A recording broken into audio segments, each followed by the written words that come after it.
Gaza में Israel की सैन्य कब्जे की प्लानिंग है। ये बेहद बड़ी खबर आपको बता रहे हैं। हमास को पूरी तरीके से खत्म करने की तैयारी। गाजा में व्यापक सैन्य अभियान चलाने का प्लान है। हमास को हराने के अलावा कोई विकल्प नहीं है और हमारा लक्ष्य गाजा को आजाद कराना है।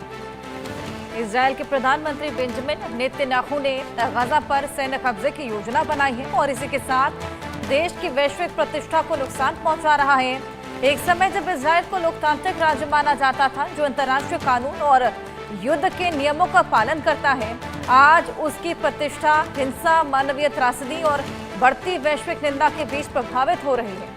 एजेंसी के अनुसार नेतन्याहू की रणनीति हमास को पूरी तरीके से खत्म करने के लिए गाजा में व्यापक सैन्य अभियान चलाने की है और इसके साथ साथ गाजा में जारी नाकेबंदी के कारण वहां भुखमरी की स्थिति है, जिससे आम नागरिकों का जीवन खतरे में है। वेस्ट बैंक में सुरक्षा कड़काई से भी तनाव बढ़ा हुआ है। नेतन्याहू का गाजा वाला प्लान कब्जा करने पर अब ध्यान है और हमास के खात्मे की बारी है। इजराइल ने तैयारी कर ली है। हमारा लक्ष्य गाजा को सैन्य कब्जे की प्लानिंग इजराइल की और लगातार ये युद्ध का एस्केलेशन।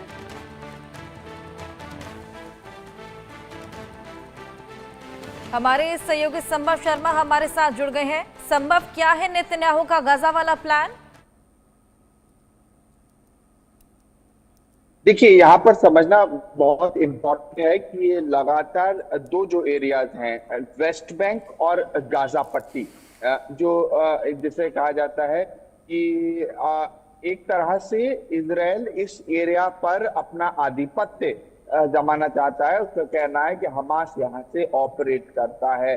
हमास एक टेररिस्ट ऑर्गेनाइजेशन और उसको वो वहां से ऑपरेट कर रहा है और ये इजराइल की जो इंटेग्रिटी है और सॉवरेनिटी है उसको खतरा इजराइल बताता है कि उस पर उसकी जो टेरिटोरियल इंटेग्रिटी जिसे वो कहता है कि एक तरह से जो उसका आधिपत्य है उस एरिया में, उसके लिए सबसे बड़ा खतरा है। इसलिए उसने यहाँ पर पूर्ण सैन्य की योजना बनाई है नेतन्याहू, वहां के प्राइम मिनिस्टर, क्योंकि वो एक जो कानूनी रूप से अगर हम बात करें, इंटरनेशनल लॉज के हिसाब से बात करें, तो वो कागजी रूप से तो प्रजातांत्रिक देश है, लेकिन जब इस तरह के एक्शंस लिए जा रहे हैं, इंटरनेशनल एक्शंस लिए जा रहे हैं, तो उसका असर, जैसा कि आप अभी बता रहे थे हमारे दर्शकों को, उसका असर इजराइल की छवि पर भी पड़ रहा है। यहाँ नेतन्याहू जो उनके प्राइम मिनिस्टर हैं, उन्होंने गाजा पर पूर्ण सैन्य कब्जे की योजना वो तैयार कर रहे हैं और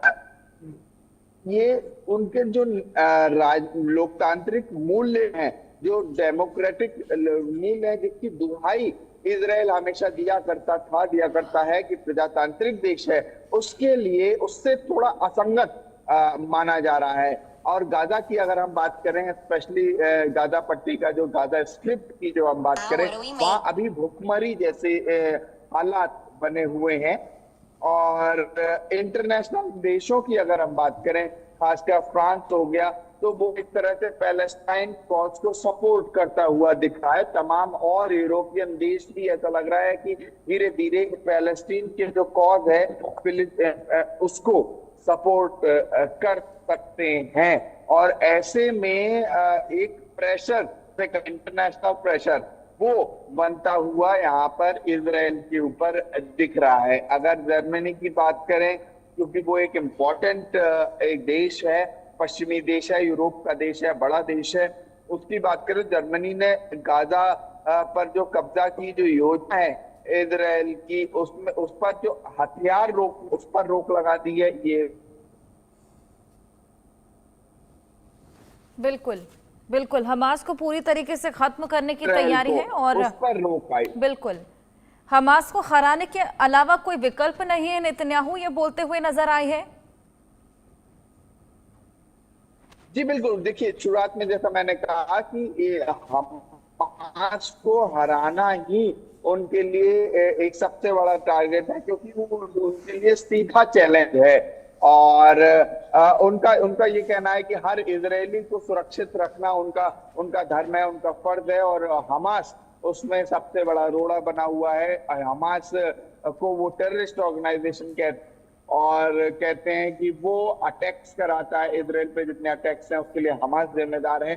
तो ऐसे में लेकिन इंटरनेशनल लॉ के अनुसार आप किसी भी outside of your territorial integrity जो कहा जाता है उसमें एक हद तक ही इंटरफियर कर सकते हैं। उसके बाद आपको अपनी लिमिट्स तय करनी होगी या इंटरनेशनल समर्थन लेना होगा। और यहाँ पर इंटरनेशनल जो समर्थन है वो कमजोर होता हुआ दिख रहा है। यूरोप के कई देश अपने विचार, अपने मत इजराइल से अलग कर रहे हैं। हालांकि यूनाइटेड स्टेट्स ऑफ अमेरिका एक बड़ा पार्टनर यहाँ पर इजराइल के साथ है अभी बना हुआ।